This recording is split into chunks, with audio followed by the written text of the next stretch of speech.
Let us battle and stand together. So join the ongoing fight against Parkinson's. Let's prevent it or even stop it. Parkinson's, goodbye and ciao. Let's prevent it or even stop it. Parkinson's, goodbye and ciao. I speak today heralding from Gadigal and Darug country, lands of the Eora Nation, where stories, healing and knowledge have flowed for more than 65,000 years. Sovereignty was never ceded. This always was and always will be Aboriginal land.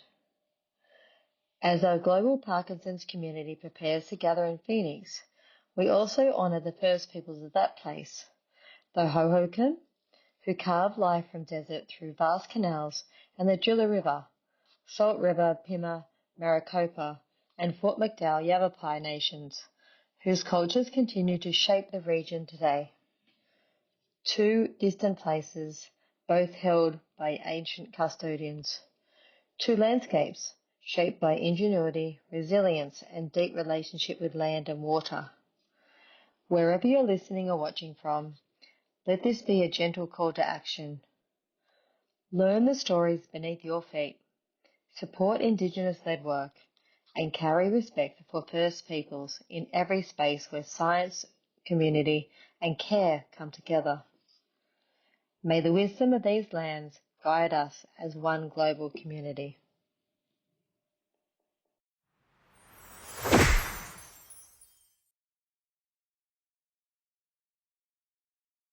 Back to the Dopamine Diaries, the vlog where Parkinson's, travel chaos, advocacy, and caffeine all coexist. I'm Danny, your host, Parkinson's advocate, university student, accidental content creator, and currently reporting to you from Phoenix, Arizona, from the 7th World Parkinson's Congress in 2026. And honestly, today felt like 3 different days packed all into one. My day began bright and early and quite offensively, battling Clip Champ. Not Parkinson's, not unbearable jet lag, not the Arizona heat, a video editor. For some reason, rendering one blog became a full psychological endurance test. Every time it hit 67%, it froze like its personality resented me. At one point, I was literally negotiating with my laptop. Please, we're in America representing Australia. Pull yourself together. Finish it. Eventually, after emotional damage and several copies, the video finally exported poorly, so I screen captured the draft instead. So quick and simple in the end. I'll do that from now on. Victory! Temporary victory, at least.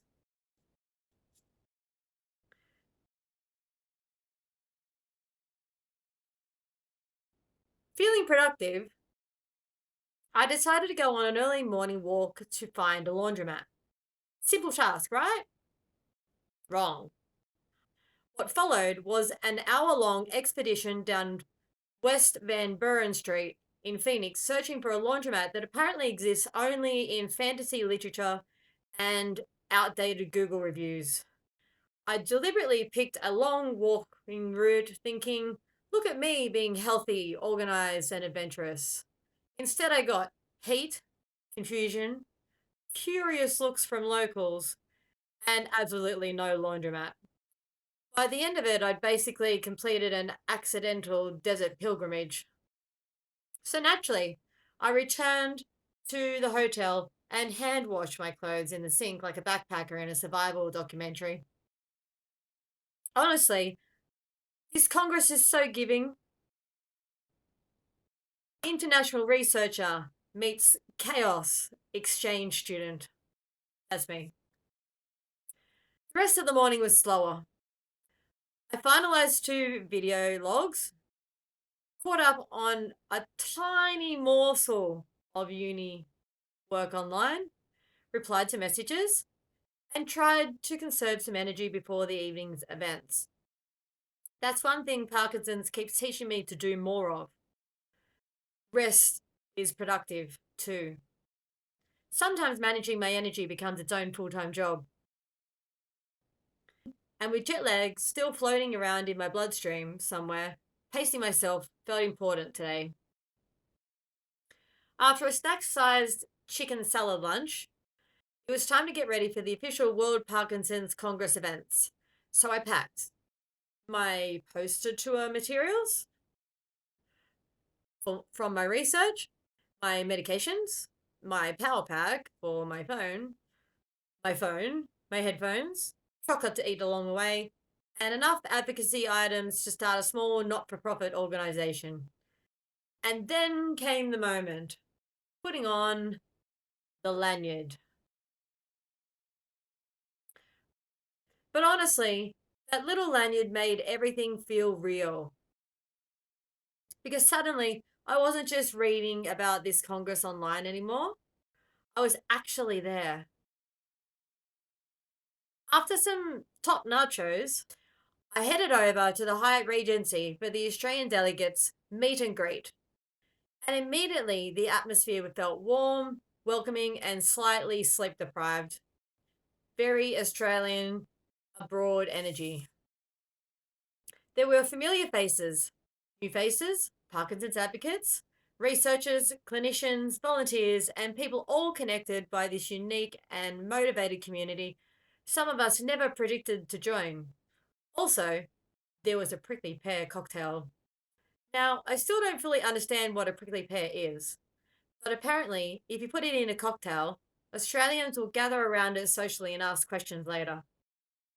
It was a foamy green consistency on top, mildly suspicious drink with lime, and honestly, quite nice and refreshing.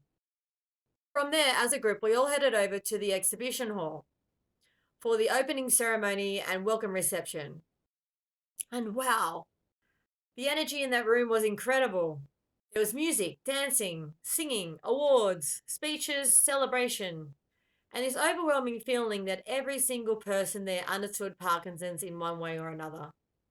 Researchers, neurologists, care partners, advocates, artists, families, people living with Parkinson's, all in the same space. That's what makes the World Parkinson Congress different. It doesn't separate science from lived experience. It brings them together. And honestly, that's pretty dope. One moment that really stayed with me tonight was hearing a teenage girl speak about growing up with her mum having Parkinson's for her whole entire life.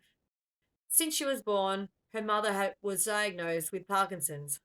It was thoughtful, emotional, funny, heartbreakingly raw, all at once. Sometimes Parkinson's conversations focus so heavily on symptoms and treatment that we forget about the ripple effects on families and children growing up around the condition. Her speech reminded everyone in the room that Parkinson's impacts entire lives, not just individual diagnoses. And I don't think there was a dry eye nearby. Another huge highlight? Finding out that Alison, Olivia, and I are all attending the same university back in Australia, the University of Canberra, and we're all presenting research here at the WPC 2026. What are the chances of that? 3 people from the same university, not from a capital city in Australia, at the same Congress in the States. And we're all presenting our research here. 3 Aussie women from the same university. Honestly, that felt pretty special. I also spent part of the night casually mingling with what I can only describe as Parkinson's research celebrities. And if you've ever wondered what academic chatter sounds like, it's me trying to act calm while internally rejoicing, I have read your journal articles. Very cool, very composed, very normal behavior. One of the best parts of the evening was getting my research posters hung ahead of tomorrow's poster tours. That moment felt pretty surreal. Just standing there looking at my work displayed at an international congress after everything the last few years have held. There was also incredible artwork throughout the exhibition space, including my own triptych, and I got the chance to chat with the curator, Christopher Lyon, and to meet Professor Bloom again as he wandered by the art space. The creativity here is unbelievable. There's such a strong reminder throughout this Congress that Parkinson's is not only about science and symptoms, it's also about storytelling, identity, resilience, and human connections. Also important, I ate a cactus inspired cupcake, which turned all my teeth green. So, if any professional networking photos emerge tomorrow and I look radioactive, now you'll know why. By the end of the evening, the jet lag finally had caught up with me. After countless conversations, photos, introductions, laughs, and inspiring moments, I headed back to the hotel feeling exhausted but genuinely excited for tomorrow. Because this Congress already feels bigger than an event. It feels like hope. So thanks for joining me for episode 6 of the Dopamine Diaries. Tomorrow brings poster tours, research talks, more advocacy, and probably another unnecessary adventure caused by Google Maps. And remember, Parkinson's may shake things up, but this community proves we can still move, connect, laugh, and show up anyway. See you in the next diary. Against Parkinson's, let's prevent it, or even stop it. Parkinson's, goodbye and ciao. Let's prevent it, or even stop it. Parkinson's, goodbye and